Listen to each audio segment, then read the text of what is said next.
Bismillah, kita mulai. Saya awali dari cinta. Ada beberapa wawasan tentang cinta, beberapa insight yang menurut saya menarik dari novel ini tentang cinta. Yang pertama adalah tentang cinta pertama.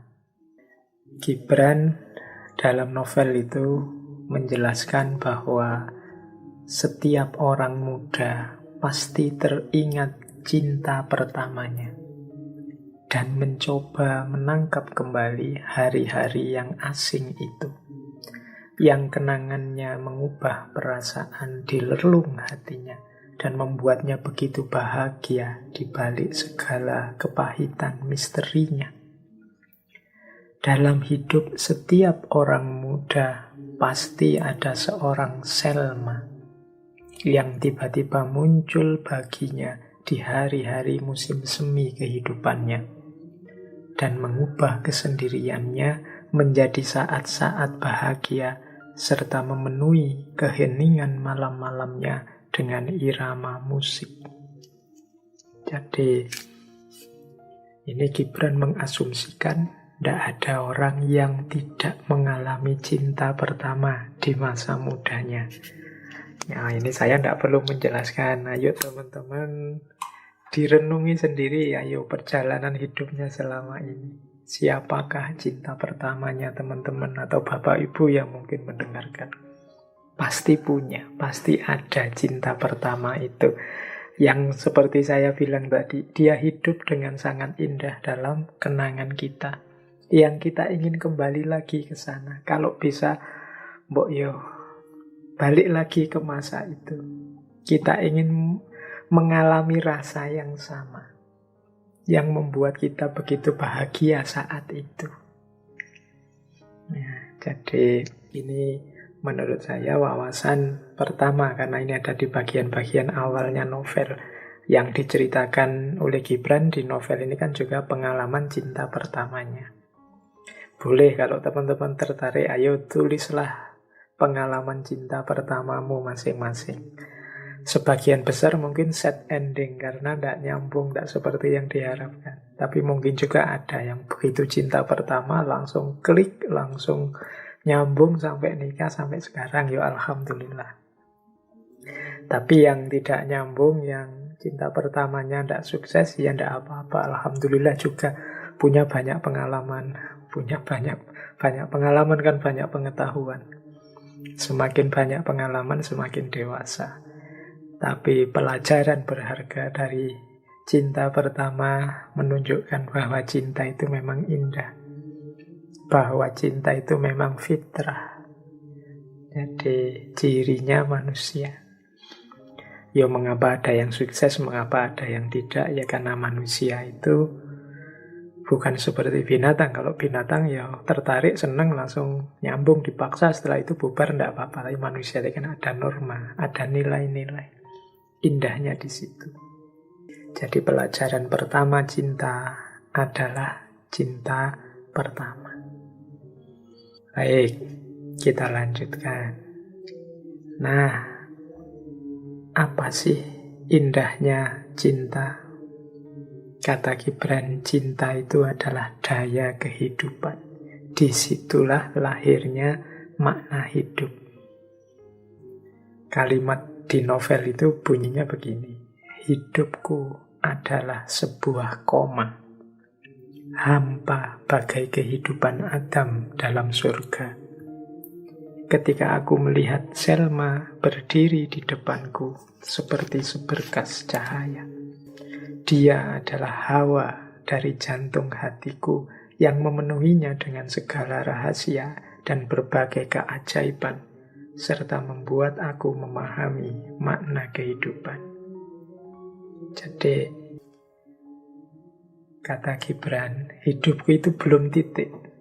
Hidupku itu masih koma sebelum ketemu Selma.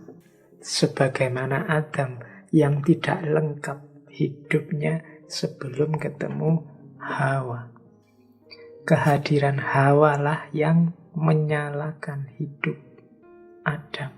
yang membuat Adam bergairah, bersemangat, punya daya menjalani kehidupan dengan gembira.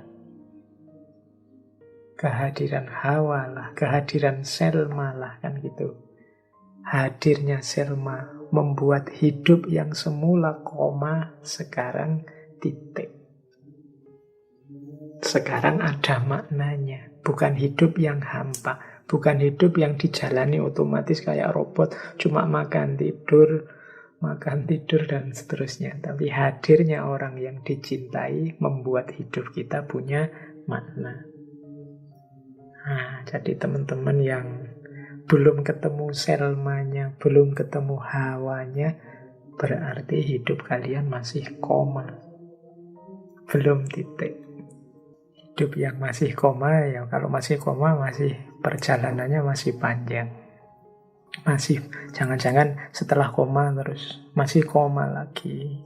Seolah-olah sudah titik, tapi ternyata enggak. Mungkin ya masih titik koma berarti. Pokoknya dia penuh setelah Selma hadir. Setelah Hawa hadir. Berarti cinta adalah daya dalam kehidupan. Ini pelajaran yang kedua.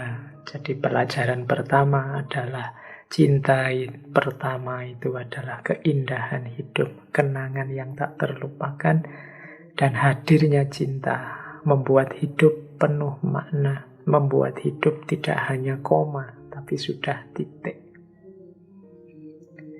Itu pelajaran kedua.